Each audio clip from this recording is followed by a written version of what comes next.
रुखो रुखो। दोनों सहेलियां सुबह सुबह कहा जा रही हो। अरे कोमल, धनिया देखो ना, कितना फर्क है हमारी किस्मत में।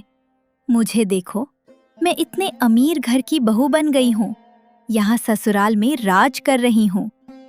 तुम दोनों की जिंदगी देख मुझे बहुत दया आती है। सीमा, ये बहुत अच्छी बात है। तुम बहुत अमीर हो गई हो, तो तुम्हारी अमीरी तुमको मुबारक। अब हम चलते हैं। सुबह सुबह कोमल और धनिया घने जंगल में सैर करने निकली थी।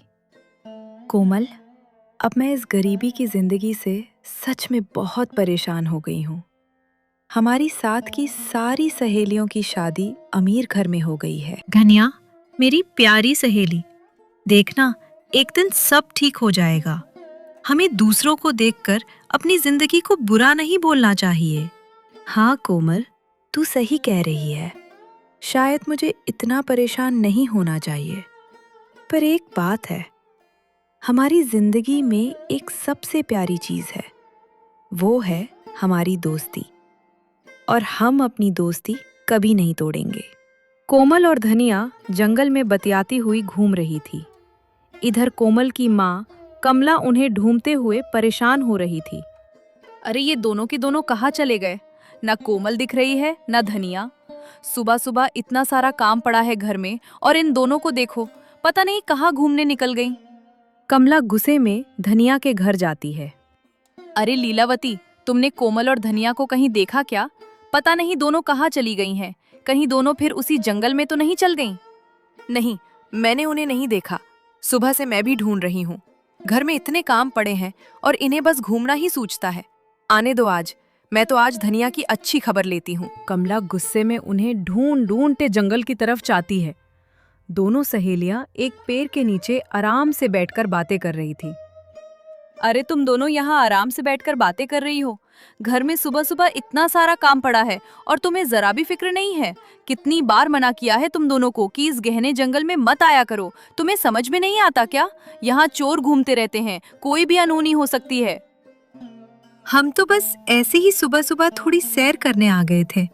हमें लगा थोड़ी देर इस सुंदर हरे भरे जंगल में घूम लेंगे तो अच्छा लगेगा। हाँ चाची जी, हम तो बस यूं ही घूम रहे थे। आप चिंता मत करिए। अब हम अभी आपके साथ घर चलते हैं।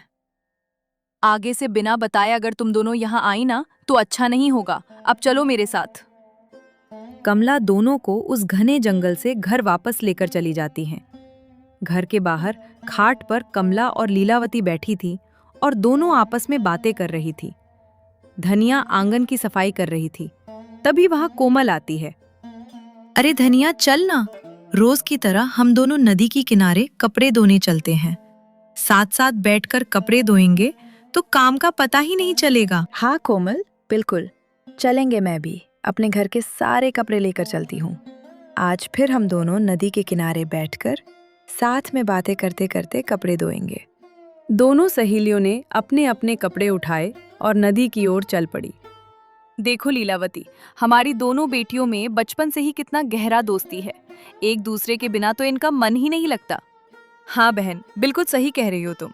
इन दोनों की दोस्ती सच में बहुत अनमोल है। भगवान करे इनकी दोस्ती को कभी किसी की नजर ना लगे। बचपन से साथ है और आज भी वैसे ही एक दूसरे का साथ निभा रही हैं। नदी किनारे कोमल और धनिया साथ बैठकर कपड़े धो रही थी। चारों तरफ शांति का माहौल था। तभी थोड़ी दूर एक अनजान लड़का खड़ा होकर काफी देर से उन्हें देख रहा था। कुछ देर बाद वो धीरे धीरे उनके पास आया और धनिया की ओर देखकर बोला, क्या तुम मुझे अपना नाम बता सकती हो? उसकी बात सुनकर कोमल और धनिया डर कर खड़े हो गए। तभी कोमल तुरंत गुस्से में बोली पड़ी, अरे तुम कौन हो? तुम्हें क्या मतलब मेरी सहेली के नाम से? चलो भागो यहाँ से, कोई जान ना पहचान, बड़ा आया नाम पूछने वाला। इतना कहकर कोमल और धनिया ने अपना सारा सामान उठाया और वहां से जाने लगे। जाते जाते धनिया बार बार मुड़कर उस लड़के को देखने लगे और वो लड़का भी उसे देखता ही रह गया। थोड़ी दूर आने के बाद धनिया ने कोमल से कहा, कोमल, तुमने उसके साथ ऐसा क्यों किया? बेचारे को कितना बुरा लगा होगा। उसने तो बस मेरा नाम ही पूछा था। अरे धनिया, तुम भी ना। माँ ने क्या कहा था, याद है ना? इस रास्ते में चोर उचक्के घूमते रहते हैं और तुम्हें एक अजनबी लड़के को अपना नाम बताने की क्या जरूरत है? हाँ कोमल, शायद तुम ठीक ही कह रही हो। चलो घर चलते हैं। उस रात धनिया अकेले बैठी उसी अजनबी के बारे में सोचती रही। उसका चेहरा, उसकी बातें, सब कुछ उसके मन में घूम रहा था। आज तो मुझे नींद ही नहीं आ रही है। पता नहीं कौन था वो अजनबी। न जाने क्यों उसका चेहरा मेरी आंखों के सामने बार बार आ रहा है। अगले दिन दोनों सहेलियां फिर से उसी नदी किनारे कपड़े धोने पहुंची और आराम से बैठकर अपने अपने कपड़े धो रही थीं। उधर दूसरी तरफ वही लड़का अपनी माँ से कह रहा था, बेटा महेश, तू मुझे कहाँ लेकर जा रहा है? कुछ तो बता। उसकी माँ मुस्कुराते हुए उसके साथ चल गई। इस बार वह फिर धनिया से बोला। तुम्हारा नाम क्या है? आज कोमल कुछ बोलती उससे पहले ही धनिया जल्दी से सामने आके उस लड़के से बोल पड़ी। मेरा नाम धनिया है। तुम इस गांव के तो नहीं लगते। तुम कौन हो और तुम्हारा नाम क्या है? मेरा नाम सुधीर है। हाँ, मैं इस गांव का नहीं हूँ। कुछ ही दिन पहले हम यहाँ रहने आए हैं। तुम इतनी सुंदर हो धनिया। तुम्हारे ये नाजुक हाथ, ये कपड़े धोने के लिए नहीं बने हैं। तुम्हें ये सब काम नहीं करना चाहिए। देखो, मैं आज अपनी माँ को तुमसे मिलवाने लाया हूँ। बेटी, तुम तो सच में बहुत ही खूबसूरत हो। इस गांव में मैंने तुमसे ज्यादा सुंदर लड़की अभी तक नहीं देखी। ये सब देखकर कोमल को थोड़ा अजीब लगने लगा और उसने मन ही मन सोचा, ये लोग कौन हैं? ये धनिया की इतनी तारीफ क्यों कर रहे हैं और अचानक से इतना अपनापन क्यों दिखा रहे हैं? धनिया, घर चलो। देखो कितना समय हो गया है। सुबह से निकले थे और अब तो काफी देर हो चुकी है। हमारी माँ हमें ढूंढ रही होंगी। चलो, आज तो फिर डांट पड़ेगी।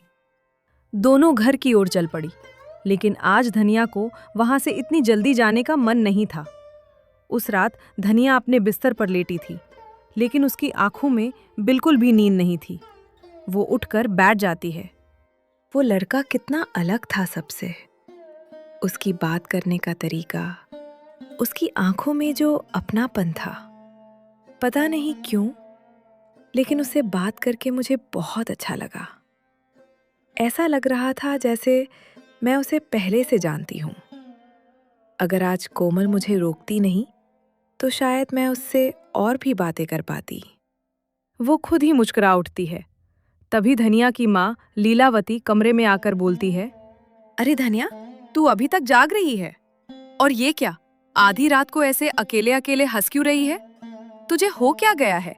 देख, ज्यादा सोच विचार मत किया कर। रात में जल्दी से आंख बंद कर और सो जा, नहीं तो सुबह उठने में देर हो जाएगी। फिर सारा काम भी पड़ा रहेगा। अगली सुबह धनिया आंगन में अकेले बैठी गहरी सोच में डूबी थी। कोमल मुझे कभी सुधीर से ठीक से बात ही नहीं करने देती। हर बार बीच में बोल पड़ती है और मुझे रोक देती है। अगर आज भी वो मेरे साथ गई तो फिर से वही होगा। मैं उससे खुलकर बात ही नहीं कर पाऊंगी। आज मैं उससे अपने साथ नहीं ले जाऊंगी। आज मैं अकेले जाऊंगी और उससे जी भर कर बात करूंगी। थोड़ी ही देर में कोमल वहां आ जाती है। अरे धनिया, चल ना, जल्दी कर। कपड़े धोने चलते हैं आज। तो देख, मौसम भी कितना अच्छा है। नहीं कोमल, आज मेरा मन बिल्कुल नहीं है। देखना, मेरी तबीयत कुछ ठीक नहीं लग रही है। आज मुझे कहीं जाने का मन नहीं कर रहा है। लगता है आज आराम करना ही ठीक रहेगा। हम दोनों कल साथ में चलेंगे। अरे, तबीयत खराब है तो तू आराम कर, काम तो कल भी हो जाएगा। ठीक है, मैं भी आज अपने कपड़े रख देती हूँ। हम दोनों कल साथ में ही चलेंगे। तू बस ठीक हो जा, आराम कर। जैसे ही कोमल वहां से गई, धनिया बिना देर के चुपचाप सीधा नदी किनारे पहुंच गई। नदी किनारे पहुंचकर धनिया इधर उधर देखने लगी और एक जगह बैठकर उसका इंतजार करने लगी। आज सुधार अभी तक क्यों नहीं आया? मैं कब से उसका इंतजार कर रही हूँ। कहीं वो आज आएगा ही नहीं तो मैं क्या करूँगी? ऊपर से आज मैं अपनी बचपन की सहेली से झूठ बोल कर आई हूँ। थोड़ी देर बाद सुधीर वहां आता। उसे देखते ही धनिया का चेहरा खेल उठता है। अरे धनिया, तुम आज अकेली आई हो? तुम्हारी सहेली नहीं आई? आज तुम और भी सुंदर लग रही हो। हाँ, आज मैं अकेली ही आई हूँ। कब से तुम्हारा इंतजार कर रही थी। अच्छा हुआ, सच बताओ, तुम्हारी वो सहेली मुझे हमेशा तुमसे बात करने से रोकती रहती हैं। आज पहली बार मुझे मौका मिला है कि मैं तुमसे आराम से बिना किसी रोक टोक के बात कर सकूं। चलो मेरे साथ, मैं तुम्हें एक खूबसूरत जगह लेकर चलता हूं। उसी समय कोमल लकड़ियां लेकर वहां से गुजर रही होती है और उसे धनिया सुधीर के साथ दिख जाती है। ये क्या? धनिया यहाँ? और वो भी उस लड़के के साथ? धनिया ने तो कहा था कि मेरी तबीयत खराब है। मतलब उसने मुझसे झूठ बोला उस लड़के से मिलने के लिए। कोमल नाराज होकर वहां से चली जाती है। इधर वो अजनबी लड़का सुधीर धनिया को एक बहुत ही सुंदर जगह लेकर जाता है। ये जगह तो सच में बहुत खूबसूरत है। कितने सुंदर सुंदर फूल हैं यहाँ। सालों से इसी गांव में रहते हुए भी मैंने ये जगह कभी नहीं देखी थी। धनिया, तुम मुझे बहुत अच्छी लगती हो। जब से मैंने तुम्हें पहली बार देखा है, तभी से मैं तुम्हारे बारे में ही सोच रहा हूँ। मेरे लिए तुम्हारी सादगी, तुम्हारी मुस्कान, सब कुछ बहुत खास है धनिया। देखो, आज मैं तुम्हारे लिए कुछ खास लेकर आया हूँ। ये एक छोटा सा उपहार है तुम्हारे लिए। धनिया चमकती हुई सोने की अंगूठी देकर हैरान रह जाती है। सुधीर, ये मेरे लिए है। ये तो बहुत महंगी लग रही है। ये बहुत ही खूबसूरत है। हाँ, सिर्फ तुम्हारे लिए, क्योंकि सिर्फ तुम इसके लायक हो धनिया। मैं तुमसे शादी करना चाहता हूँ। सुधीर, तुम भी मुझे बहुत पसंद हो। सच कहूँ तो जब से मैंने तुम्हें देखा है, तब से तुम बार बार मेरे ख्यालों में आते हो। और आज मैं तुमसे ये कहना चाहती हूँ कि मैं तुमसे शादी करने के लिए तैयार हूँ। चलो धनिया, मैं तुम्हें अपना घर दिखाता हूँ। धनिया अब उस चमकती अंगूठी और सुधीर की बातों में पूरी तरह खो चुकी थी। उसे बस एक नया सपना दिख रहा था, एक अमीर और खुशहाल जिंदगी का सपना। देखो, वो सामने जो बड़ा घर दिख रहा है, वही मेरा घर है। चलो, तुम्हें मैं अपने माँ से मिलवाता हूँ। बेटी, तुम हमारे घर की बहू बन जाओ। तुम बहुत खुश रहोगी। तुम्हारे इस घर में आने से हमारी जिंदगी में रौनक आ जाएगी। ठीक है माँ जी, मैं भी शादी के लिए तैयार हूँ। लेकिन उससे पहले आप लोगों को मेरे माँ पिताजी से मिलना होगा। नहीं धनिया, मैं तुम्हारे घर वालों से नहीं मिल सकता हूँ। मुझे बहुत शर्म आती है किसी के घर जाने में, और मुझे आज कहीं जाना है। मुझे व्यापार में पैसों की जरूरत है। ठीक है सुधीर, जैसा तुम्हें ठीक लगे। मुझे भी तुमसे शादी करके इस घर की बहू बनने का बेसब्री से इंतजार है। अब धनिया शादी के सपने में खो जाती है। तभी उसी रात को कोमल धनिया की घर पहुंचती है। धनिया, तुमने मुझे झूठ क्यों बोला? तुमने कहा था कि तुम्हारी तबीयत खराब है, तुम्हें कहीं जाने का मन नहीं हो रहा था। लेकिन मैंने खुद अपनी आंखों से तुम्हें उस अजनबी लड़के के साथ देखा। नहीं, मैंने कोई झूठ नहीं बोला। मैं तो नदी के पास में दवा लेने गई थी। तुझे तो पता ही है, दवा की दुकान नदी के किनारे ही है। तभी वो लड़का मुझे अचानक वहां मिल गया था। अगर ये बात है तो ठीक है। तू मेरी बचपन की सहेली है, इसलिए मैं चाहती हूँ तू किसी अनजान मुसीबत में ना पड़े। वो लड़का और उसकी माँ 2 दिन की ही पहचान में तुझसे बहुत मीठी मीठी बातें कर रहे थे। तू बस थोड़ा संभल कर रहना। कोमल को समझ आ गया था कि धनिया उससे झूठ बोल रही है। अगले दिन धनिया फिर उस लड़के से बात करने जा रही थी। तभी कोमल ने उसका पीछा किया। धनिया, तू यहाँ क्या कर रही है? तेरी तो तबीयत ठीक नहीं है ना?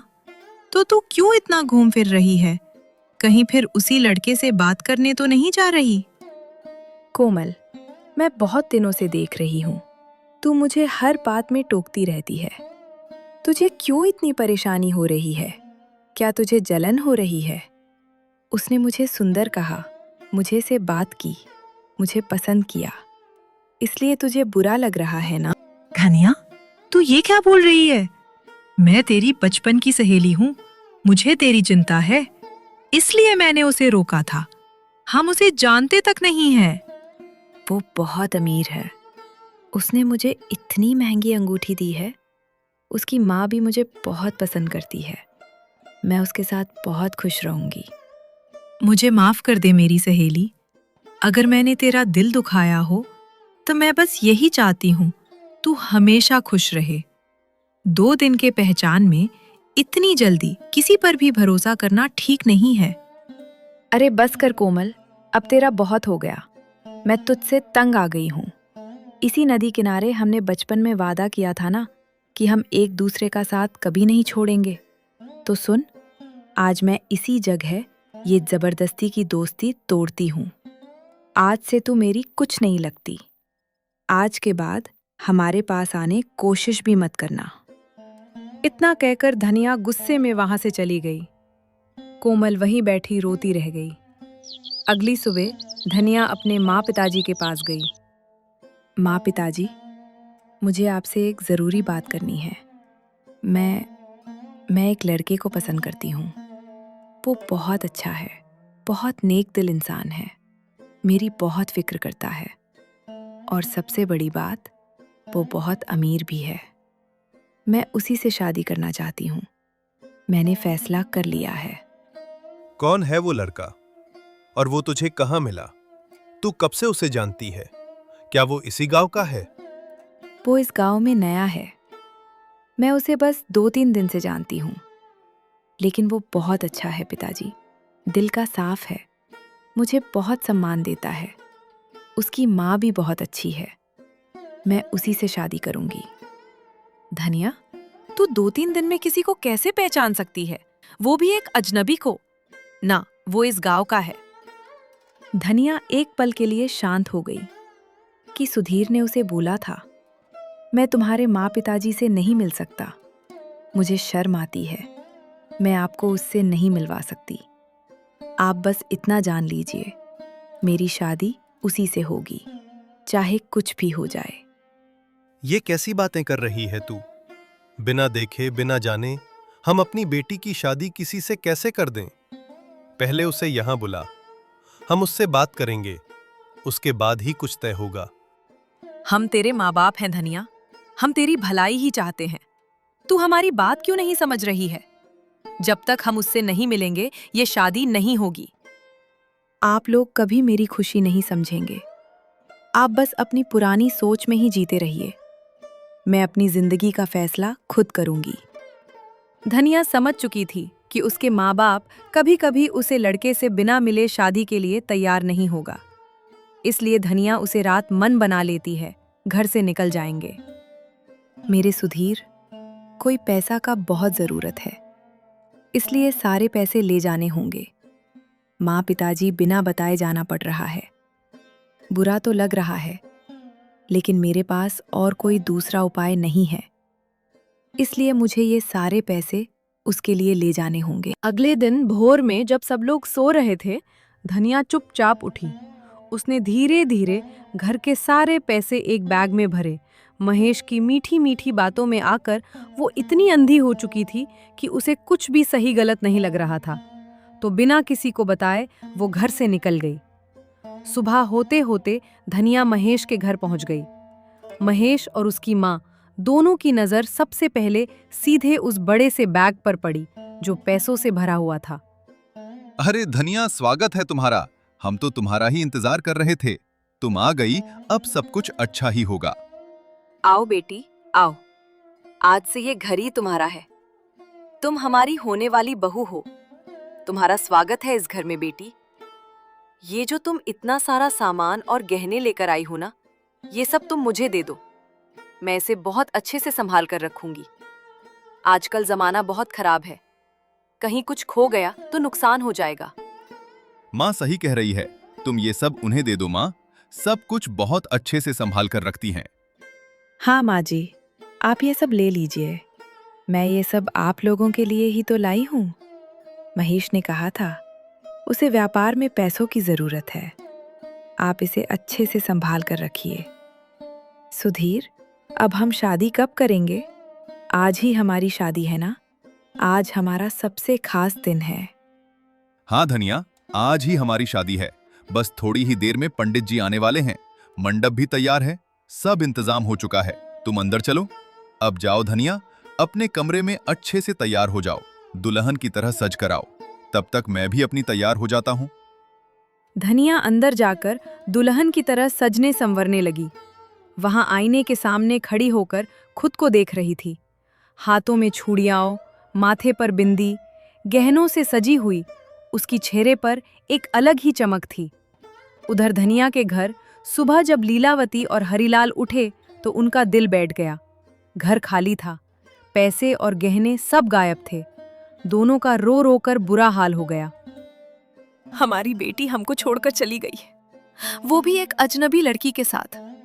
और हमारा गाना पैसा, मेरे पति का जीवन भर की कमाई लेकर चली गई। हमने तो उसकी भलाई चाहिए थी, लेकिन उसने हमारा भरोसा ही तोड़ दिया। पूरे गांव में उसने हमारी बेइज्जती करवा दी। कोमल ये सब देखकर बहुत दुखी हो गई। थोड़ी देर बाद कोमल सीधे धनिया के ससुराल पहुंच गए। धनिया, तूने ऐसा क्यों किया? तेरे माँ बाप का रो रो कर बुरा हाल है।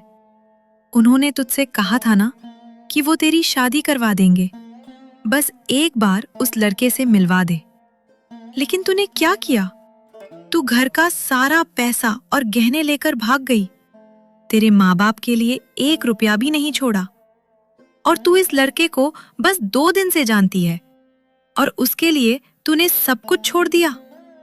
अगर ये इतना ही अमीर है तो इसे तेरे पैसों की क्यों जरूरत पड़ गई? अरे अभी मेरी शादी होने वाली है और तू मुझ उठाकर यहाँ आ गई मुझसे लड़ने। चल निकल यहाँ से।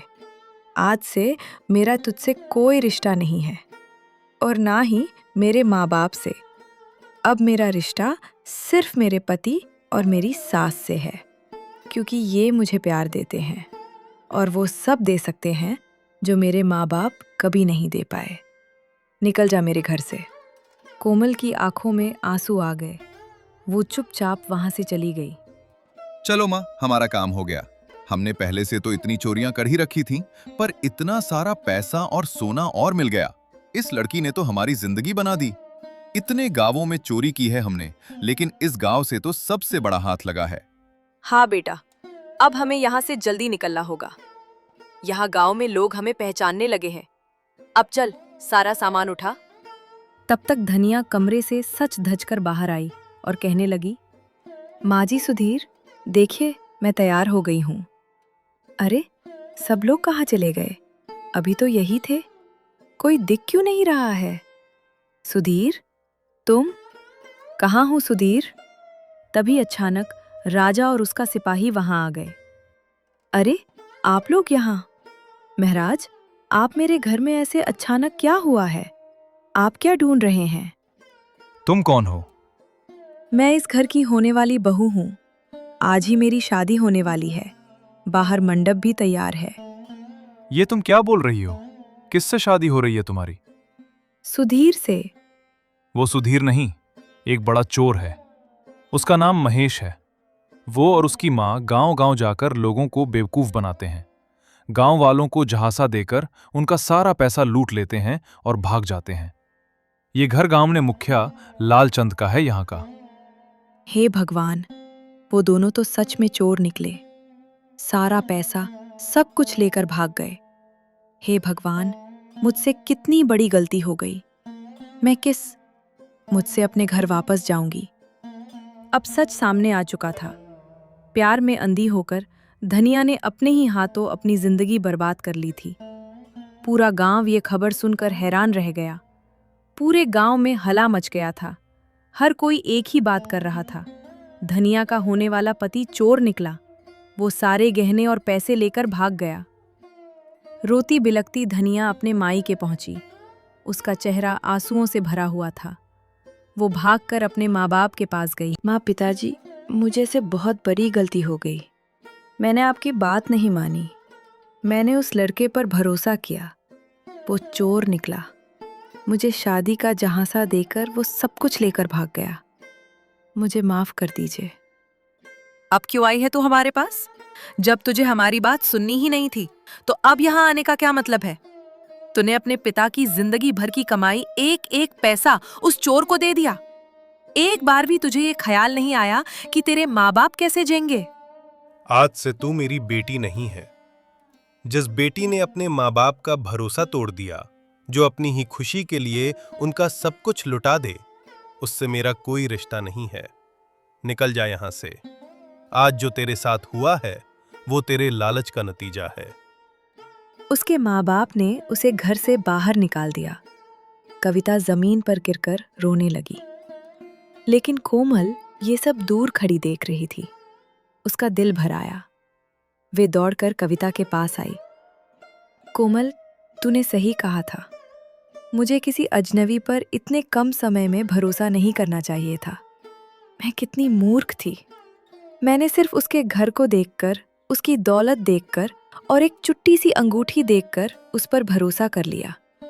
मैं लालच में अंधी हो गई थी। मुझे कुछ भी सही गलत समझ नहीं आया। मैंने अपनी माँ बाप का भी ख्याल नहीं किया और तुझसे हमारी बचपन की दोस्ती तोड़ दी। मैं बहुत बड़ी गलती कर बैठी कोमल, मुझे माफ कर दे। धनिया, मैंने तुझे पहले ही समझाया था कि ऐसा मत कर। तूने मेरी एक भी बात नहीं मानी। देख, वो लड़का कितना बड़ा धोखेबाज निकला। वो सिर्फ तुझे ही नहीं, पूरे गांव के लोगों को लूट रहा था। लेकिन अब जो हो गया, उसे बदला नहीं जा सकता है। कुछ समय बाद राजा की सिपाहियों ने महेश और उसके माँ को पकड़ लिए। धनिया, कोमल, उनके माँ बाप को भी बुलाया गया। देखो गांव वालों, यही है वो चोर महेश और उसकी मां सरला, जो गांव-गांव जाकर लोगों को बेवकूफ बनाकर उनका धन लूटते थे। अरे, इस लड़के को तो मैं पहचानता हूं। इसने मेरे दोस्त श्यामलाल के घर में भी चोरी की थी। ये बहुत बड़ा चोर है और इसकी मां भी इसके साथ मिलकर लोगों को लूटती है। इन्होंने मेरी बेटी को भी अपनी मीठी मीठी बातों के जाल में फंसा लिया। पिताजी, अब मुझे सब समझ में आ गया। इसीलिए ये आपसे मिलना नहीं चाहता था। इसने कहा था कि इसे शर्म आती है, लेकिन असली वजह ये थी कि आप इसे पहले से जानते थे और ये भी जानता था कि आप इसकी सच्चाई पहचान लेंगे। मुझसे बहुत बड़ी भूल हो गई।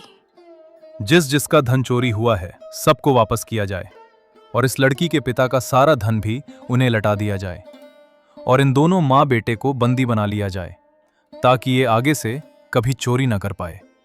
सिपाहियों ने सारा सामान गांव वालों को वापस कर दिया। धनिया, उसके माँ बाप और कोमल फिर से अपने घर लौटाए। देखा धनिया, लालच का नतीजा क्या होता है। वो तो शुक्र है भगवान का कि उसने तुझसे शादी नहीं की। तूने जल्दी अमीर बनने के चक्कर में एक अजनबी पर भरोसा कर लिया। अगर तू अपने माँ बाप की बात मान लेती तो आज ये दिन नहीं देखना पड़ता। कोमल आगे आई और हाथ जोड़कर हरिलाल और लीलावती से बोली, चाचा जी, चाची जी, मैं हाथ जोड़कर आपसे विनती करती हूँ। इफ धनिया से बहुत बड़ी गलती हो गई है, लेकिन अब इसे अपनी गलती का एहसास हो चुका है। आप लोग इसे माफ कर दीजिए कि अब कभी ऐसी गलती नहीं करेगी। देख धनिया, देख, अब भी तेरी आंखें खुली की नहीं। कोमल के साथ तूने अपनी बचपन की दोस्ती तोड़ दी उस चोर के लिए, और आज ये लड़की तेरी तरफ से हमसे माफी मांग रही है। थोड़ी तो शर्म कर। हाँ माँ, मुझे पता है, मुझे से बहुत बड़ी गलती हो गई। मैंने कोमल और आप लोगों का बहुत दिल दुखाया है। आप लोग मुझे जो भी सजा देंगे, मुझे स्वीकार है। अगर तुझे सच में अपनी गलती का एहसास हो गया है तो हम तुझे माफ करते हैं, लेकिन याद रखना, जिंदगी में कभी लालच मत करना और अपने माँ बाप की बात को कभी हल्के में मत लेना। माँ, पिताजी, कोमल मेरी प्यारी सहेली, आप सब मुझे माफ कर दीजिए। मैं वादा करती हूँ, आगे से कभी ऐसी गलती नहीं करूँगी। ठीक है धनिया, अब रोना बंद कर। आगे से कभी किसी की मीठी मीठी बातों में आकर अपने माँ पिताजी का दिल नहीं दुखाना और हमारे दोस्ती नहीं तोड़ना। कोमल और धनिया की दोस्ती फिर से पहले जैसी हो गई और धनिया को अपनी गलती का एहसास हो गया। इस कहानी से यही सीख मिलती है कि लालच और जल्दबाजी में लिया गया फैसला हमेशा नुकसान ही देता है।